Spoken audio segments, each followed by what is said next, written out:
Lawyer और advocate. Lawyer एक court में केस नहीं लड़ सकता। मूवीज़ वगैरह में देखा है कि मतलब तारीख पे तारीख एक्चुअल कोर्ट रूम्स होते हैं, तो उसमें भी ऐसे होता है। रियल कोर्ट रूम में जो है ड्रामा नहीं चलता है, वहाँ डॉक्यूमेंट्स बोलते हैं। रियल और रियल लाइफ में बहुत फर्क है। ऑनलाइन वकीलों को देखते हैं तो वो अपने रील्स में बताते हैं कि हर चीज़ पे केस कर दो। जब से रील्स और शॉर्ट्स का जमाना चला है ना, ये ऑनलाइन जो कोई भी काला कोट पहन के वकील बन रहा है, खुद को वकील बता रहा है, कह रहा है कि आपकी पुलिस आपकी गाड़ी चाबी नहीं निकाल सकता है, आपको पुलिस के हाथ में आरसी देने की जरूरत नहीं है। लोग ये कहते हैं कि हम एक ऐसी कंट्री में रहते हैं जहाँ पे एक रेपिस्ट को भी वकील मिल जाता है। आर्टिकल 21 है, अनुच्छेद 21 है, वो सबको जो है एक मौलिक अधिकार देता है। इसका मतलब ये कि हर किसी को जीने का अधिकार है। कि आपके बगल से गई और उसने बस जब बोला कि यार ये छेड़ रहा है करके, तो आप पे इतनी धाराएं लग गई, बहुत दिक्कत। और आपने सुना होगा यार कि एक लड़की ने एक लड़के ने जो है लड़की का रेप कर दिया, लेकिन कभी आपने ये नहीं सुना होगा कि भाई कि एक लड़की ने लड़के का रेप कर दिया। भले आपने सुना होगा तो सोसाइटी उस पर हंसती है, सोसाइटी माइंड कैसे कर सकते हैं लड़के का सिर्फ जेंडर अपोजिट कर दो तो बहुत फर्क आ रहा है ना। तो हेलो दोस्तों, स्वागत है आप सभी का हमारे podcast channel the time pass show में। जैसे कि हमारे पॉडकास्ट चल रहे हैं, आप लोग देख रहे हैं, आप लोग बहुत प्यार दे रहे हैं, उसके लिए बहुत बहुत शुक्रिया। हमारे पॉडकास्ट में जितना भी हम काम करते हैं उसमें काफ़ी मेहनत लगती है, तो उसके लिए स्टार्टिंग में आज पहली बार मैं बोल रहा हूँ कि प्लीज़ हमारे मोटिवेशन के लिए और ऐसे ही हमारे और अच्छे काम करने के लिए प्लीज़ इस चैनल को सब्सक्राइब करें, और अगर ये वीडियो अच्छा लगे तो लाइक करें। इस चैनल पे हमेशा वैल्यूएबल पर्सन और वैल्यूएबल चीज़ें ही देखने को मिलती हैं। लास्ट टाइम हमने एक साइकोलॉजिस्ट के साथ पॉडकास्ट किया था, ऐसे ही आज एक लीगल एक्सपर्ट के साथ करने वाले हैं, मिस्टर सौरभ नेगी। तो सौरभ, आपने लॉ ही चूज़ क्यों किया? मतलब आप कुछ और भी तो चूज़ कर सकते थे ना अपनी लाइफ में, हर कोई कुछ और चूज़ कर सकता था, है ना? तो लॉ ही क्यों चूज़ किया? देखिए, इसका एक इंसिडेंट मैं आपसे शेयर करूंगा। जब मैं 5th क्लास में था तो हमारी गली में एक अंकल रहते थे। अच्छा। एजुकेटेड थे प्रॉपर। मैं अब ये लाइन जो हाईलाइट करना चाहूँगा। एक दिन क्या हुआ, शाम को उनके घर में पुलिस आती है, ठीक है। तो पुलिस कुछ उनको कहती है आपके डॉक्यूमेंट्स से कुछ इशू होता है, तो पुलिस उनको जबरदस्ती जो लेके जाने की होती है। तो हम सब देख रहे थे। फिर एक बंदा आता है, एक आदमी आता है, ऐसे मतलब घर के कपड़ों, कैजुअल कपड़ों में आता है। उसने, अब हमको तो पता है लॉयर की ड्रेस होती है, ब्लैक कोट होता है, वाइट शर्ट होती है, लेकिन उस टाइम वो जो घर के कपड़ों में आता है, उन्होंने कुछ पेपर जो है पुलिस को दिए और उसके बाद वो चले गए पुलिस वहाँ से। तो मैंने कहा यार ये एक आदमी आया, उसने एक सिंपल एक कागज़ का टुकड़ा दिया और उसके बाद पुलिस चली गई। मैंने उनसे पूछा, मैंने कहा अंकल आप हैं कौन? तो उन्होंने कहा मैं एडवोकेट मिलन राणा हूँ करके। अच्छा। मैंने कहा एडवोकेट भी नई चीज़ है उस टाइम। 5th 6 का बच्चा, 12-13 साल का बच्चा, उसको क्या ही पता होगा। तो मैंने पूछा किसी से यार एडवोकेट क्या होता? उन्होंने कहा अधिवक्ता। अब मैं कहूँ यार अधिवक्ता क्या होता है, नया शब्द आ गया अधिवक्ता। अब वकील या लॉयर बोलता तो मैं कहता कि यार कि हाँ, क्योंकि हमने अपने एनवायरनमेंट में यही सुना है ना आज तक बचपन से कि वकील होते हैं, लॉयर होते हैं, यही सुना है हमने। एडवोकेट वगैरह सिंपल कागज़ का टुकड़े की इतनी पावर है। तो मैंने कहा कि ये चीज़ मुझे बहुत वो इंस्पायर करी। और फिर जो इसमें क्वालिटीज़ हमको चाहिए होती है, कम्युनिकेशन स्किल बड़ी होनी चाहिए, लीडरशिप क्वालिटी। तो मुझे लगता है यार मेरी कम्युनिकेशन स्किल ठीक थी बचपन से और लीडरशिप क्वालिटी तो थी। तो मैंने सोचा मुझे इस फील्ड में जेन्युइनली जाना चाहिए, तो तब मैंने ये फील्ड चूज़ की। वहाँ से मुझे मोटिवेशन। बहुत सही है, कहीं ना कहीं से हम सबको बचपन से ही मोटिवेशन मिलती है कि यार ये चीज़ करना, क्योंकि हम ऐसे इंसिडेंट होते हैं। इसीलिए मैं पूछता हूँ, क्योंकि हर किसी के लाइफ में अलग अलग इंसिडेंट रहते हैं। अगर उसको अपनी लाइफ का कोई भी हिस्सा देखना है कि आगे करियर कैसे चूज़ करना है, तो अपनी लाइफ को देखे कि वो कैसे एनवायरनमेंट में उसने क्या देखा है, तो वैसे वो चीज़ करे। तो बहुत बहुत सही चीज़ है यार। तो आप हमें सबसे पहले ये बताइए कि अगर किसी को लॉयर बनना हो तो लॉयर कैसे बन सकता है? उसको क्या करना पड़ेगा? क्या उसको चाहिए? डिग्री क्या चाहिए उसको? लेकिन बेसिक लोगों का ये कन्फ्यूजन रहता है कि आपको लॉ करने के लिए कौन सी आपकी 12th में क्या स्ट्रीम होनी चाहिए। क्या आर्ट्स, कॉमर्स, साइंस, इनमें से कोई स्पेसिफिक स्ट्रीम है? जैसे कि हम देखते हैं बीटेक या इंजीनियरिंग करने के लिए आपको साइंस मैंडेटरी होता है। आप आर्ट्स वाले हैं तो ह्यूमैनिटीज़ वाले आप नहीं कर सकते हैं। देखिए, लॉ में ऐसे कोई क्राइटेरिया नहीं है। आप किसी भी स्ट्रीम से हो, आप लॉ फील्ड में एडमिशन ले सकते हैं।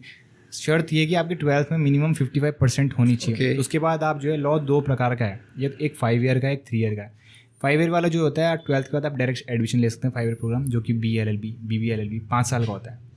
दूसरा जो LLB होता है वो 3 साल का होता है, वो LLB होता है सिंपल। उसमें आपको बेसिक ग्रेजुएशन की डिग्री चाहिए होती है, BCom, BTech वगैरह कोई भी डिग्री हो, तो उसके बाद आप जो है LLB कर सकते हैं। ये डिग्री आपने ले ली, उसके बाद आप जो है खुद को, जब आप पे लॉ की डिग्री रहेगी, आप खुद को स्टेट बार काउंसिल में जो है रजिस्टर कराएंगे। उसके कुछ टाइम बाद आपका एनरोलमेंट नंबर आएगा।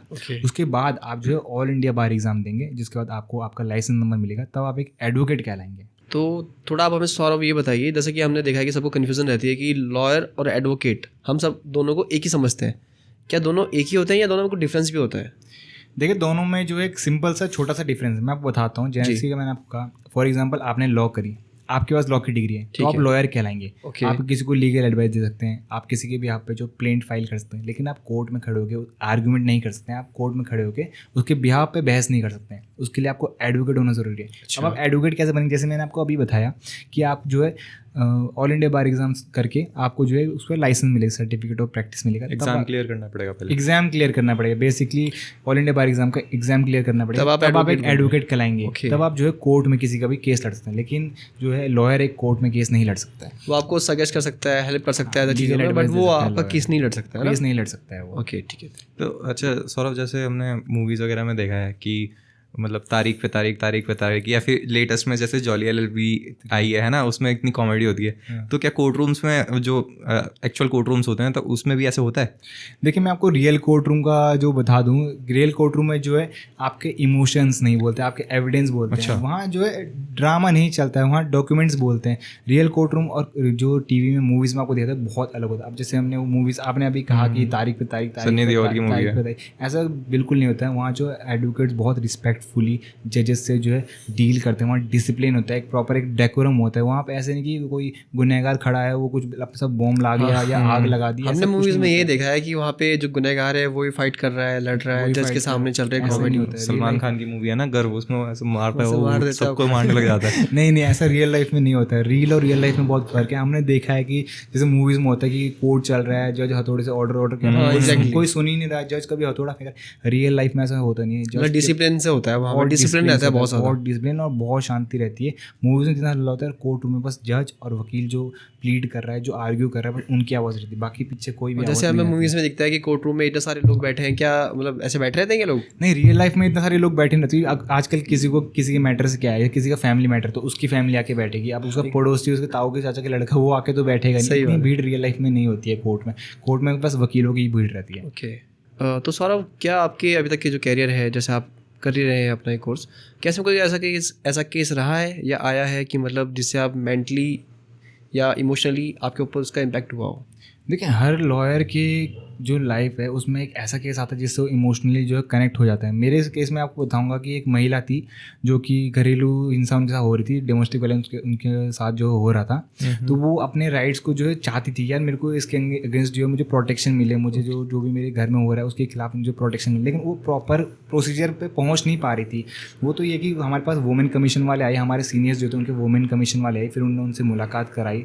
तो वो औरत, वो बहुत स्ट्रॉन्ग औरत थी, और वो जो अपने केस के अपने घर के अंदर अपनी डिग्निटी, अपनी इक्वालिटी के लिए वो बहुत लड़ाई कर रही। तो उस केस से मैं काफ़ी जो है अटैच हुआ। मैंने देखा यार कि जो मतलब वो ऐसे भी नहीं कि हाई फाई, वो बिल्कुल एक पुअर फैमिली से थी ना वो औरत। तो फिर क्या बोलते हैं, ये देखा हमने, तो हम उससे काफ़ी अटैच हुआ करके किया कि इतनी गरीब औरत है और तभी वो अपनी फाइट्स कर रही है। तो मतलब हिम्मत नहीं हारी, बेसिकली हिम्मत नहीं हारना चाहिए। अपने राइट्स के लिए उसने हिम्मत नहीं हारी। लोग सोचते हैं कि कानून जब सिर्फ अमीरों के लिए होता है, ऐसा कोई नहीं। आप अमीर हो चाहे गरीब हो, हमारे संविधान है, हमारे कॉन्स्टिट्यूशन साफ साफ लिखा है, every person is equal before the law, article 15 जो हमको इक्वालिटी का राइट देता है। ऐसा आपने देखे हैं कोई केस की, मतलब जहाँ पे आपको पता हो कि यार बात तो सही है, मतलब जो विक्टिम है वो जेन्युइन है, मतलब वो अपनी जगह सही है, ठीक है, लेकिन आप उसको इंसाफ नहीं दिला पा रहे कि यार क्योंकि एविडेंस ऐसे हैं या फिर डॉक्यूमेंटेशन ऐसे हैं? आपने देखा हो ऐसे कोई केस आया हो? देखा? हाँ, ऐसे देखिए हमने। अक्सर क्या होता है कि हमको पता होता है कि हमारा क्लाइंट 100% सही है, लेकिन हम उनको प्रूव नहीं कर पाते। क्यों? क्योंकि कोर्ट में हम इमोशन नहीं, एविडेंस बोलते हैं। लैक ऑफ एविडेंस है, लैक ऑफ एविडेंस से काफ़ी बार केस जो है हार जाता है। क्यों कहते हैं हमको जस्टिस नहीं मिलता यार, एविडेंस। अब तुम लेट केस फाइल कर रहे हो, तुम क्या बोलते हैं, अभी तुम्हारा ऑनलाइन फ्रॉड हो गया, तुम एक हफ्ते बाद जाके क्लेम कर रहे, तो वो सब नहीं हो पाता। क्योंकि डिजिटल जो ट्रेसिंग हो पाती वो टाइमली उस टाइम पे नहीं हो पाता। एक हफ्ते बाद तुम कंप्लेन कर रहे हो, थोड़ा आम इंसान को अपनी अवेयरनेस, लीगल अवेयरनेस रखनी चाहिए। वो टाइमली जो है वो आएँ और कोर्ट में जो है अपनी, और पुलिस स्टेशन में जो अपनी कंप्लेन वगैरह टाइमली करें। तो सौरभ भाई, हमने देखा है कि जो एक आम आदमी होता है वो कानून से सबसे ज़्यादा डरता है, बट उसके बारे में जानता बहुत कम है। तो आपके हिसाब से ऐसी क्या बेसिक नॉलेज होनी चाहिए जो एक हर इंडियन को पता होनी चाहिए? देखिए, इसमें हम एक एग्जांपल ले लेंगे। जैसे फॉर एग्जांपल किसी का अरेस्ट हो गया, तो कोई कहते हैं यार मेरे को तो पुलिस उठा के लेके गई, 3-4 दिन तक थाने में बंद रखा, ये वो ग्लोरीफाई करते हैं। भाई ये आपकी बेवकूफ़ी है कि आप उस चीज़ को ग्लोरीफाई कर रहे हो। कोई भी पुलिस वाला आपको 3-4 दिन तक तो थाने में बिना कोई ऑन पेपर आपकी अरेस्टिंग नहीं हुई है, ना आपको मजिस्ट्रेट के सामने पेश किया है, आपको वो रख रही है जेल में, तो यार ये बहुत गलत चीज़ है। मैं आपको बता दूँ, कोई पर्सन जब अरेस्ट होता है ना, उसका अरेस्ट मेमो बनता है कि फला व्यक्ति की अरेस्टिंग हो चुकी है, जगह है, टाइम है, फिर आसपास जो भी उनके पड़ोसी होंगे, 2 पड़ोसी, उनसे साइन होता है, अरेस्ट मेमो कहते हैं। फिर पुलिस आपको गिरफ्तार कर लेके जाएगी, तो 24 घंटे के अंदर पुलिस की जिम्मेदारी बनती है कि वो मजिस्ट्रेट के सामने जो आपको पेश करें, दिखाएं और आपको प्रॉपर मेडिकल जो है एग्जामिनेशन करें और आपको अरेस्ट के टाइम ये बताएं कि आपकी जो है आपकी क्यों अरेस्टिंग हो रही है और आपकी इस टाइम बेल हो सकती है कि नहीं, आपको कोर्ट से बेल मिलेगी या स्टेशन से मिलेगी। बेसिक लोगों में जानकारी इसलिए नहीं होती कि लोग जो है लॉ से डरते बहुत ज़्यादा हैं कि पुलिस आ गई, अरे हम डर गए, वो होता है ना पुलिस को कि देखी पुलिस हेलमेट पहन लिया, डर गए। वो मतलब सब नहीं है। एक आम आदमी में देखा जाए तो मतलब पुलिस को देख के बहुत डर सा रहता है कानून को देख के कि यार कहीं अगर मैं किसी, आजकल तो ये भी देखने को मिलता है कि किसी का एक्सीडेंट हो गया है और आप उसकी हेल्प कर रहे हैं, हेल्प भी कर रहे हो इवन उसमें तो भी। पुलिस आपको उठा के ले जाती है। वही अब पुलिस क्या करती है, किसी ने जैसे कहीं एक्सीडेंट हुआ, ठीक है, तो मैंने उस व्यक्ति की हेल्प करी, तो पुलिस क्या करती है, मुझे जो है बोलती है कि आप आके गवाही दे कि आपने देखा ये वो सो। तो आम तो पुलिस बार बार बुलाती है, तो उस खाना खाने में ना जो आम व्यक्ति है, आम जो जनता है वो डर जाती है, पुलिस बार बार आ रही है। अब किसी के घर पे पुलिस आती है तो लोग कैसे थोड़ा डर जाते हैं, लोगों को डरना चाहिए। मेंटेलिटी लोगों को जो है थोड़ा चेंज करनी चाहिए कि लॉ हमारी सेफ्टी, हमारी प्रोटेक्शन के लिए लॉ बना है। मतलब बात वही है कि अगर ऐसा कुछ सिचुएशन में आप हो तो आप उसको एक आराम से काम होके तो फिर उसको हैंडल करो चीज़ को, और रिस्पेक्टफुली आप बात करो। अगर आप सामने से पूछो उनसे कि भाई क्या है और क्या सिनेरियो है, तो वो चीज़ें आपके ही फेवर में रहेंगी। पुलिस है, जज है, कोर्ट है, हमारे हेल्प के लिए सब लोग। आजकल जैसे सोशल मीडिया का ज़माना है, तो हम खासतौर पे इंस्टाग्राम पे बहुत सारे इन्फ्लुएंसर्स को या वकीलों को, ऑनलाइन वकीलों को देखते हैं, तो वो अपने रील्स में बताते हैं कि हर चीज़ पे केस कर दो, इस पे केस कर दो, कि मतलब चाबी, कोई आपकी गाड़ी की चाबी नहीं निकाल सकता, ये नहीं मतलब हमने देखा कि बाइक कोई आपका लाइसेंस नहीं दे सकता। मतलब क्या ऐसा क्या होता है कि चाबी भी निकाल सकते हैं पुलिस वाले? एक्चुअल में क्या होता है मतलब? देखिए जैसे कि मैंने आपको थोड़ी देर पहले बताया, रील और रियल लाइफ में बहुत ज़्यादा डिफरेंस है। एग्जैक्टली, फर्क तो बहुत है ना। होता है। लोग कहते हैं कि इस पे केस कर देंगे, तुम्हारा ये तुम्हारा वो, तुम पे इस पे केस कर देंगे, इस सेक्शन के अंदर तुमको जो बुक कर देंगे। ये सब चीज़ें तब से बहुत चल, जब से रील्स और शॉर्ट्स का ज़माना चला है ना। ये ऑनलाइन जो कोई भी काला कोट पहन के वकील बन रहा है, खुद को वकील बता रहा है, कह रहा है कि आपकी पुलिस आपकी गाड़ी चाबी नहीं निकाल सकता है, आपको पुलिस के हाथ में आरसी देने की ज़रूरत नहीं है। तो देखें, पुलिस शक्ल देख के पहचान लेती है कि यार कि किसको नॉलेज है और किसको नहीं है। मैं आपको इसका एग्जांपल दूंगा। एक क्लाइंट हमारे पास आए, वो कहते हैं कि सर मुझे एक केस करना है, किसी पे एक कंप्लेन करनी है, उसने साइबर क्राइम के अंडर हमको साइबर क्राइम नाम लिया, साइबर क्राइम। अच्छा, उसने बोला कि मुझे साइबर क्राइम के, हाँ उसने साइबर क्राइम। अच्छा। तो मैंने कहा ठीक है बताइए आप क्या। उसने कहा मैंने अपने और अपनी फीमेल फ्रेंड की, हम दोनों ने एक फोटो डाली फेसबुक पे, ठीक है, और किसी ने उस पर कमेंट करा आशिक। मैंने कहा अच्छा। मैंने कहा और क्या कमेंट करा? कि नहीं बस आशिक कमेंट करा है। तो मैंने कहा यार आशिक कमेंट करा तो इससे क्या हो गया, ये तो कोई नेगेटिव कमेंट तो है नहीं, कुछ ऐसे गंदी लैंग्वेज उसने XYZ यूज की नहीं है। तो मैंने कहा नहीं, मैंने देखा है कि मैंने रील में देखा था कि वो कहते हैं कि कोई भी आपको गलत कहे तो आप उस पर डिफेमेशन का केस कर सकते हैं। इतनी सी बात पे वो साइबर क्राइम का केस करने के लिए साइबर क्राइम और प्लस डिफेमेशन का केस। अच्छा, अब डिफेमेशन में तो डिफेमेशन होती है, मानहानि वो होती है जब आपका खिलाफ कोई नेगेटिव चीज़ फैला रहा हो कि यार कि ये पर्सन ये चीज़ करता है, वो चीज़ करता है, जो कि सोसाइटी एक्सेप्ट नहीं करती है, गंदी चीज़ है, तो उस पर आप डिफेमेशन केस करते हैं। मैं आपको रियलिटी बता दूं, इंडिया में 90% डिफेमेशन केस जो बंदा फाइल करता है, जो पेटिशनर होता है, वो हार जाता है। क्यों हार जाता है मैं बताता हूँ। मैं 10,000 रुपये महीना अगर फॉर एग्जाम्पल कमाता हूँ, अक्षय कुमार मेरे पे 100 करोड़ का केस कर देगा, भाई मैं कहाँ से लाऊंगा 100 करोड़ रुपये? कोर्ट ही चीज़ देखती है कि ये बंदा उस चीज़ को देने के कैपेबल है या नहीं है। कोर्ट आपको मिनिमम से मिनिमम पनिशमेंट और फाइन, आपको कोर्ट आपकी ही फेवर में रहती है, कोर्ट आपकी मदद के लिए, इसलिए कोर्ट कम से कम देखते हैं हम क्या सजा दे सकते हैं इसमें। ये होता है। इसमें सौरभ भाई जैसे डिफेमेशन की बात चल रही है, सब उसके लिए इंस्टाग्राम पे लोग जैसे आजकल बहुत सारे पेज बना के रखते हैं अपने अपने, कि वो रिव्यूज़ कर रहे हैं, या फिर जैसे मूवी का ही एग्जाम्पल ले लें, ठीक है, हमें मूवी अच्छी लगी या नहीं लगी, तो उस सिनेरियो में डिफेमेशन हो सकता है। या फिर बहुत से लोग हमने देखे हैं कि पॉलिटिक्स के ऊपर बोल रहे हैं या किसी प्रोडक्ट के ऊपर बोल दिया कि सपोज के लिए हमने कोई प्रोडक्ट है हमारे पास लिया हमने, या कोई हमने सर्विस अवेल करी किसी भी XYZ कंपनी की, तो अब हमने क्योंकि उसके बारे में बोला कि हमें अच्छी नहीं लगी, तो हमने अपना पॉइंट ऑफ व्यू रख दिया कि भाई ये चीज़ हमें अच्छी नहीं लगी। तो इस सिनेरियो में ऐसा हो सकता है कि हमारे ऊपर, क्योंकि हमने अपना पॉइंट ऑफ व्यू रखा है, तो उस पर हमारे ऊपर चार्जेस लग सकते हैं किसी चीज़ के। देखिए जो डिफेमेशन है उसके कुछ एक्सेप्शन होते हैं कि आप किसी चीज़ को जो है एक क्रिटिसिज्म टाइप का कर रहे हैं कि यार कि जैसे XYZ कोई पार्टी है, वो कुछ काम कर रही है, तो मैं उसको बोल सकता हूँ यार कि ये पार्टी ऐसा काम कर रही है, इस पार्टी को, ये पार्टी ये काम भी कर सकती है इसके साथ प्लस करके, ताकि ये चीज़ जो और अच्छे से डेवलप हो, है ना। एक डिफेमेशन का मेन एक्सेप्शन इसी चीज़ का लूप होल की वजह से पैटिशनर हार जाता है कि वो कहते हैं यार हमने तो फेयर वे में कहा था, हमने तो ऐसी ये क्या बोलते हैं क्रिटिसिज्म टाइप का, पॉजिटिव क्रिटिसिज्म किया था कि ताकि ये लोग उस पर इंप्रूवमेंट करें।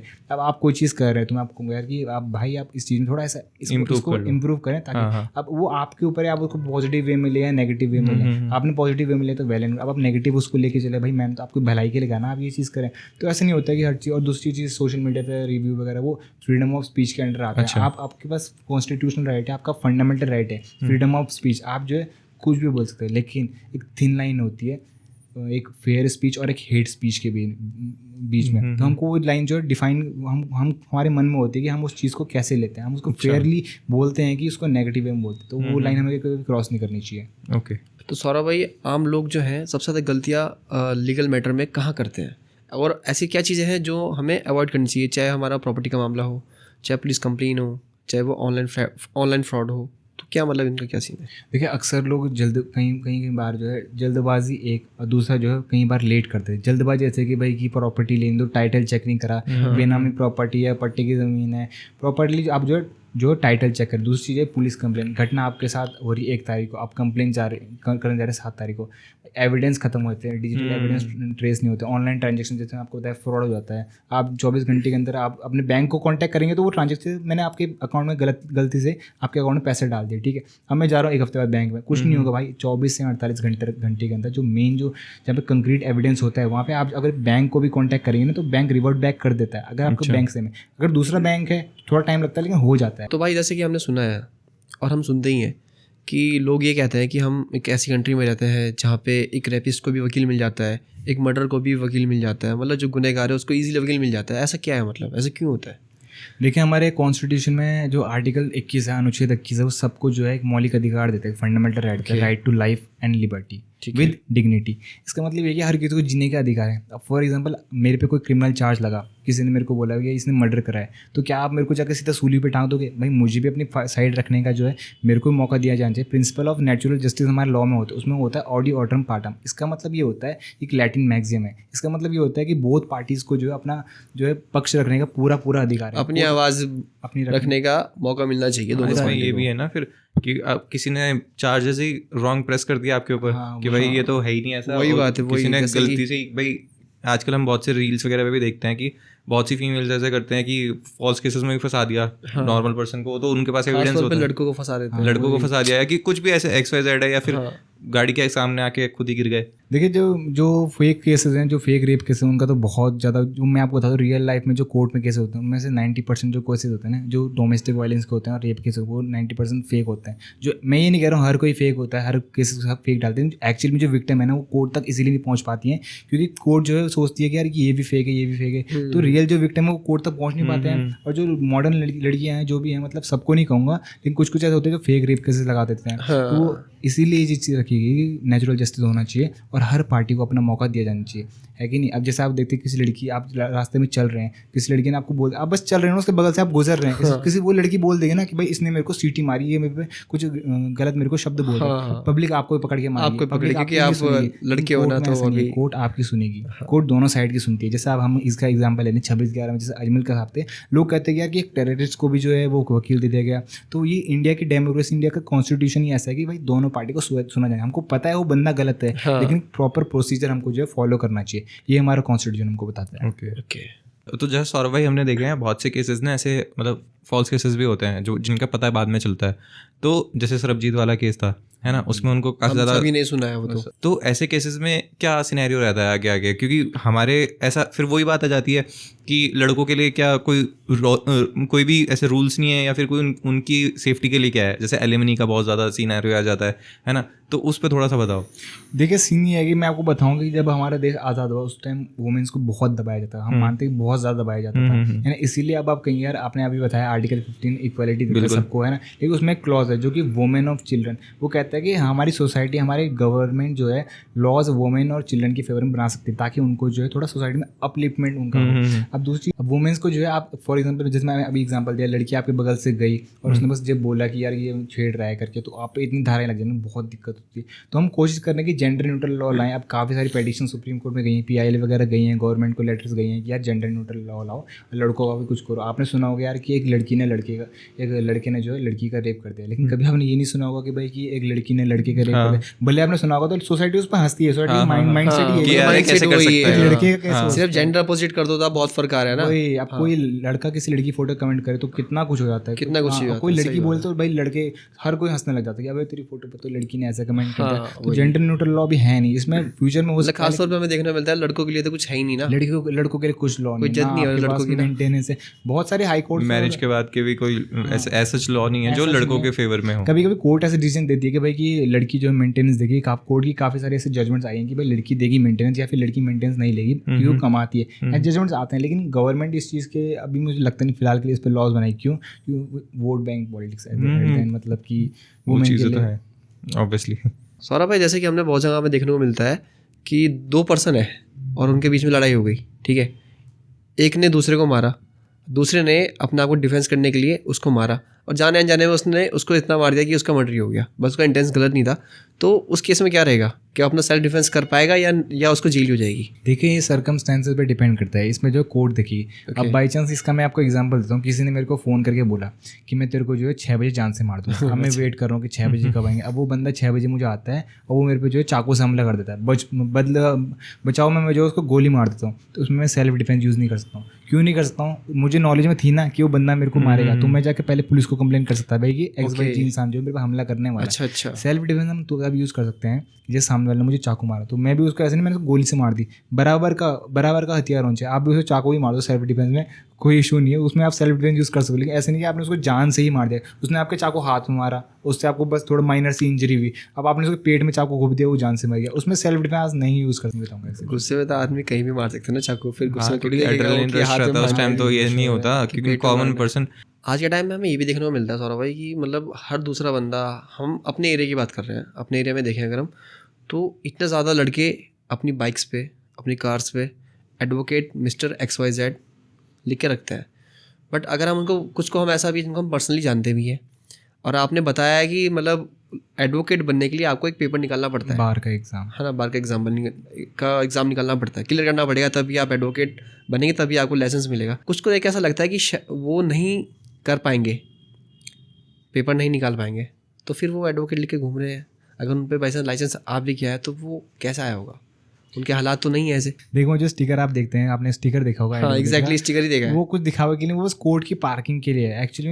जो पार्किंग कर्मचारी वो जो है डिफरेंशिएट कर पाएंगे कौन आम आदमी है और कौन एडवोकेट है। और दूसरी चीज़ मैं आपको बता दूं कि हर कोई, जैसे कोई आम व्यक्ति वो अपनी गाड़ी पे एडवोकेट का स्टिकर नहीं लगा सकता। फॉर एग्जाम्पल अगर मेरे फादर की गाड़ी है, मेरे फादर एडवोकेट हैं, तो उनकी गाड़ी पे एडवोकेट का स्टिकर लगा है, तो मैं उनकी गाड़ी लेके जा रहा हूँ। अगर पुलिस मेरे से पूछती है कि आप एडवोकेट है, तो मेरे को नहीं, फादर एडवोकेट है, तो उनकी गाड़ी है, उनका स्टिकर, तो वो कुछ नहीं देंगे। अब मेरे फादर हैं आर्मी में और मैं बिना बात का एडवोकेट का स्टिकर लाऊं, तो उसमें मेरे पे प्रोसिक्यूशन, उसमें मेरे चार्जेस लग सकते हैं। अच्छा, ऐसे पर्सोनिफिकेशन काफ़ी लोग करते हैं कि भाई दिखाने के लिए, चालान से बचने के लिए, या धौंस दिखाने के लिए। वही इस तरह का ही मैं बोलना चाह रहा हूँ। हैं।